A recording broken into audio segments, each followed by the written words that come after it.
주님은 나의 최고봉 11월 20일 묵상을 시작하겠습니다. 오늘의 제목은 하나님이 용서하시는 근거입니다. 오늘의 말씀을 읽겠습니다. 에베소서 1장 7절입니다. 우리는 그리스도 안에서 그의 은혜의 풍성함을 따라 그의 피로 말미암아 속량 곧 죄사함을 받았느니라. 아멘. 오늘 묵상을 시작하면서 앞에 과일들이 있어서 놀라신 분들도 있을 것입니다. 한국 교회마다 또 날짜가 틀리는 부분도 있지만 오늘 우리 온유하우스에서도 주일 추수감사 예배로 드리고 있습니다. 그래서 미리 이렇게 과일이 놓여져 있습니다. 여러분들이 어디서 또 언제 추수감사 주일을 보내든지 항상 하나님의 은혜에 감사하고 또 어제부터 시작한 십자가에 대한 묵상과 연관되어서 십자가의 구원의 은혜에 항상 감사하는 마음이 여러분 안에 넘치기를 소망합니다. 저는 목회를 하면서 몇 명을 양육하든지 항상 제 말씀을 통해서 그 영혼들이 복음의 진리를 깊게 알기를 소망합니다.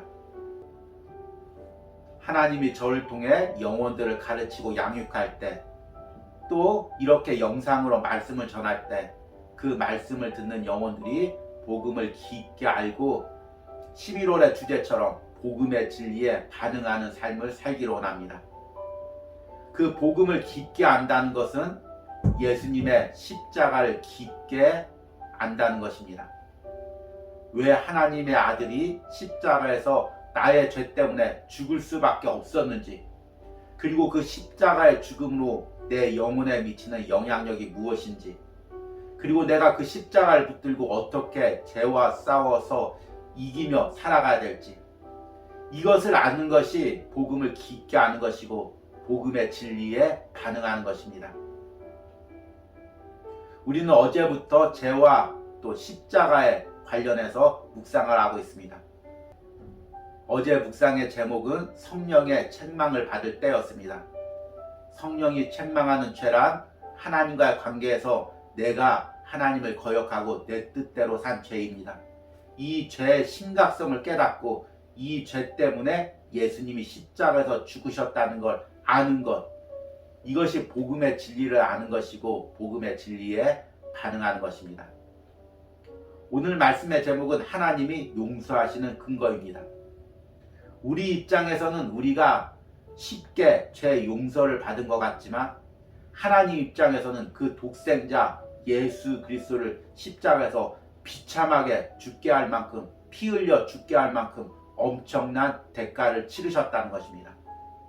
이 하나님이 치르신 대가, 십자가의 비참함을 깨닫는 것, 이것이 복음의 진리를 아는 것입니다.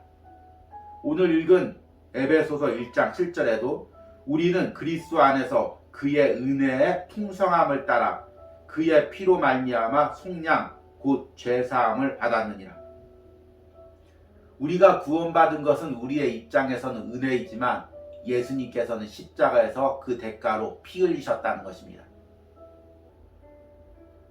오늘 묵상을 통해서 예수님이 십자가에서 흘리신 그 보혈의 가치가 무엇인지를 깨달으시는 은혜가 있길 바랍니다. 오늘의 묵상입니다. 하나님의 사랑을 부추기는 가르침을 주의하십시오. 이 가르침은 하나님은 친절하시고 사랑이 많으시니 당연히 우리를 용서하실 것이라는 생각입니다. 이러한 감상적인 생각은 성경 어디에서도 찾아볼 수 없습니다. 하나님께서 우리를 용서하시는 유일한 기반은 그리스도의 십자가의 그 엄청난 비참함 때문입니다. 이 외에 다른 것을 근거로 용서한다고 말하는 것은 무의식적인 신성모독입니다.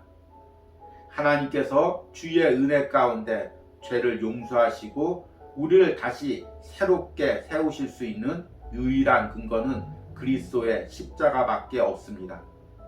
다른 방법이 없습니다.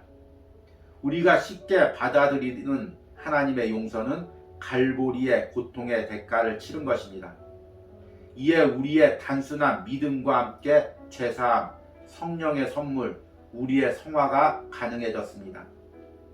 그러나 이러한 모든 것들이 우리의 것이 될 수 있도록 하기 위해 하나님께서 치르신 그 어마어마한 대가를 우리는 종종 잊곤 합니다.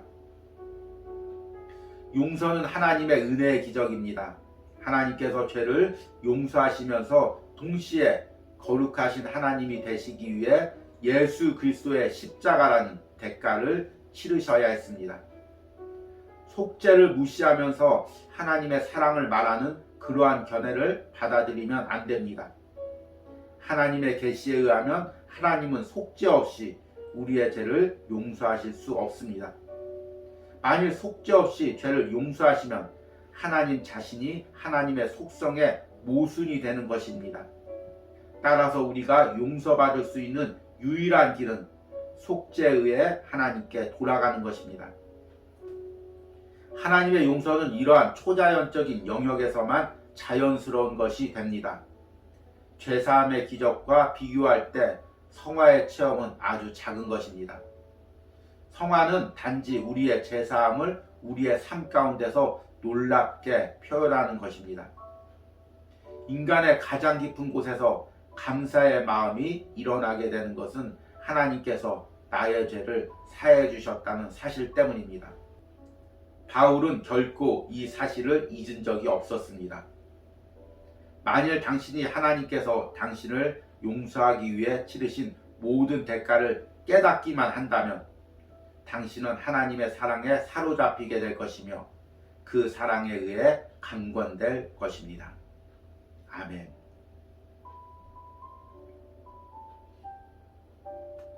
많은 그리스도인들 중에서 어차피 나는 구원을 받았으니까 죄를 지어도 상관없다는 이런 잘못된 생각에 빠져 있는 사람들이 많이 있습니다. 저는 이들이 과연 복음을 온전히 이해했는지 예수 그리스도의 십자가를 온전히 알고 있는지 의심스럽습니다. 왜냐하면 예수님께서 나를 위해서 십자가에서 어떤 대가를 치렀는지 말씀을 통해 성령을 통해서 온전히 깨달은 사람은 감히 그런 말을 할 수 없기 때문입니다. 이것은 마치 성인 아이가 계속해서 사업에 실패하면서 부모님에게 물질적인 지원을 받아도 그 감사함을 알지 못하는 것과 똑같은 상황입니다. 혹 나이가 들었어도 대책 없이 큰 사업을 벌렸다가 큰 물질적 손해를 보는 분들이 있습니다. 그러면 그때마다 부모님이 가진 재산으로 그 손해를 메꿔주는 경우가 있습니다. 그럼에도 불구하고 그 자녀는 부모님께 감사할 줄 모릅니다. 을에 내가 일을 저지르면 부모님이 해결해 주시겠지라고 생각하기 때문입니다. 그런데 부모의 입장에서는 그 자녀의 빚을 해결해 주기 위해서, 손해를 해결해 주기 위해서 자신의 가진 것을 다 팔고 심지어는 하나밖에 없는 집을 다 팔고 그것도 되지 않아서 노년에 팥줄부 생활을 하면서 험한 일을 하면서 돈을 벌어서 자녀의 빚을 갚아주는 경우가 있습니다. 자녀는 그 부모의 상황을 알지 못하기에 부모님께 감사하지 못하고 똑같은 실수를 반복하는 것입니다. 그런데 우리가 죄를 짓는 것도, 죄를 가볍게 여기는 것도 바로 이와 같은 마음입니다.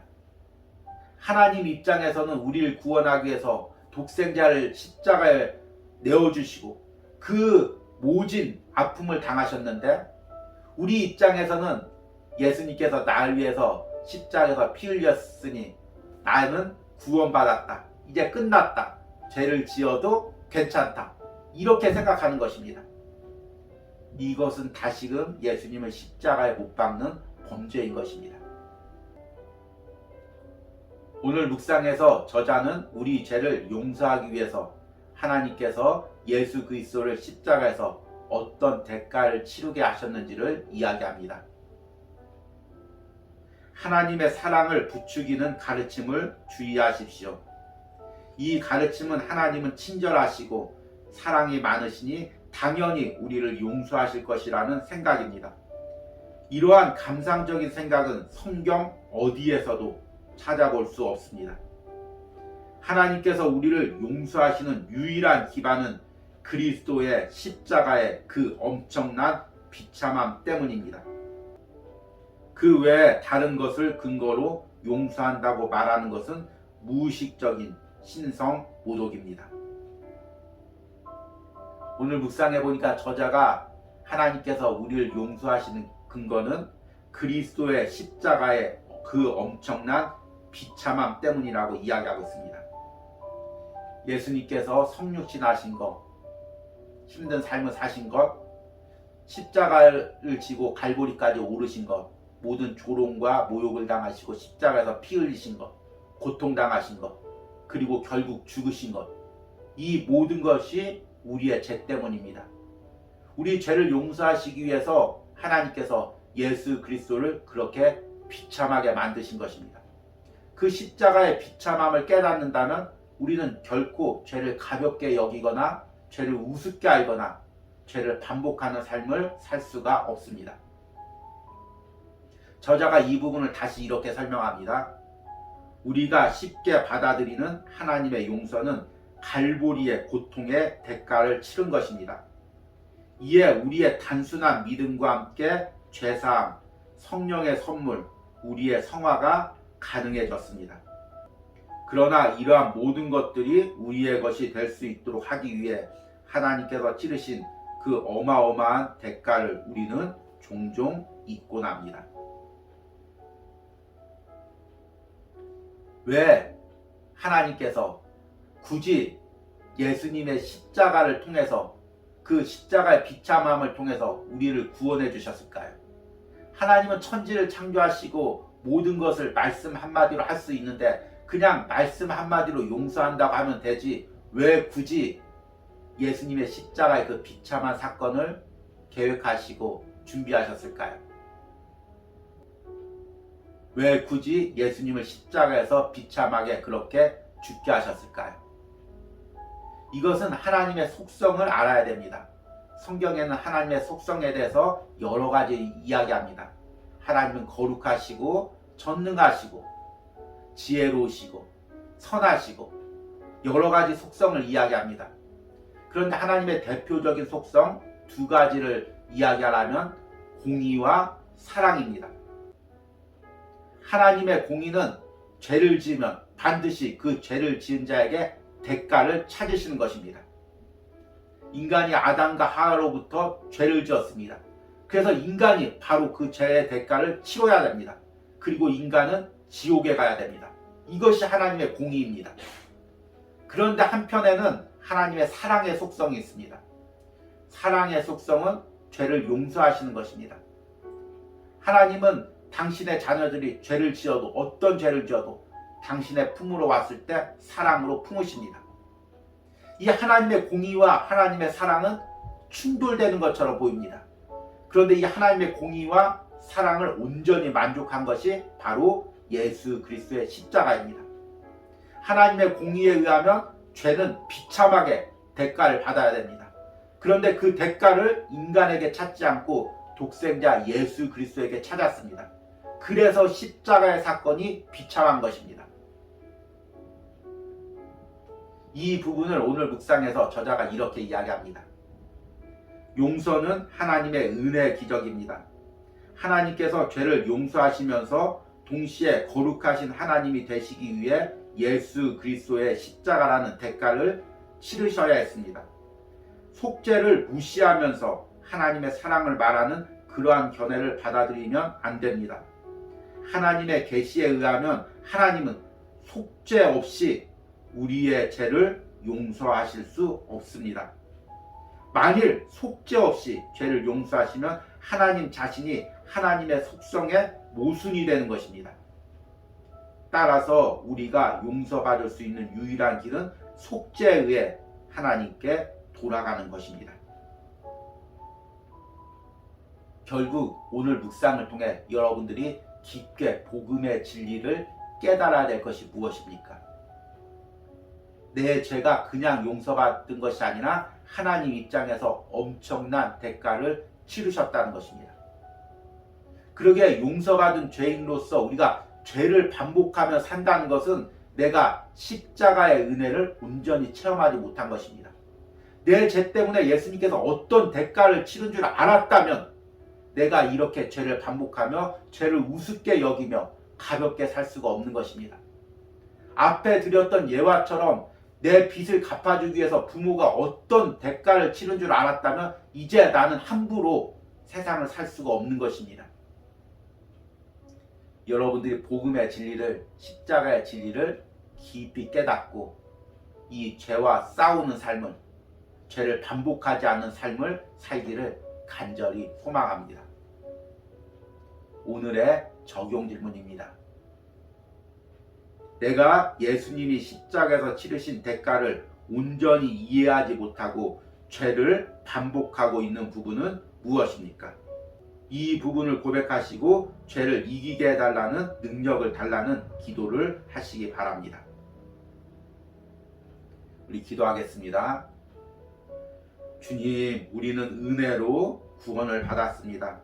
그러나 하나님 입장에서는 독생자 예수 그리스도를 그 십자가에 비참함에 내어주실 만큼 엄청난 대가를 치르고 우리를 용서하셨습니다. 우리가 그 구원의 은혜를 가볍게 여기지 않게 하여 주시옵소서. 죄를 우습게 여기고 죄를 반복하는 삶을 살지 않게 하여 주시옵소서. 나의 죄 때문에 예수 그리스도가 십자가에서 죽으신 것을 온전히 깨닫고 날마다 죄와 싸우고 죄를 이기고 죄를 반복하지 않는 삶을 살 수 있는 은혜를 허락하여 주시옵소서. 예수님의 이름으로 기도했습니다. 아멘.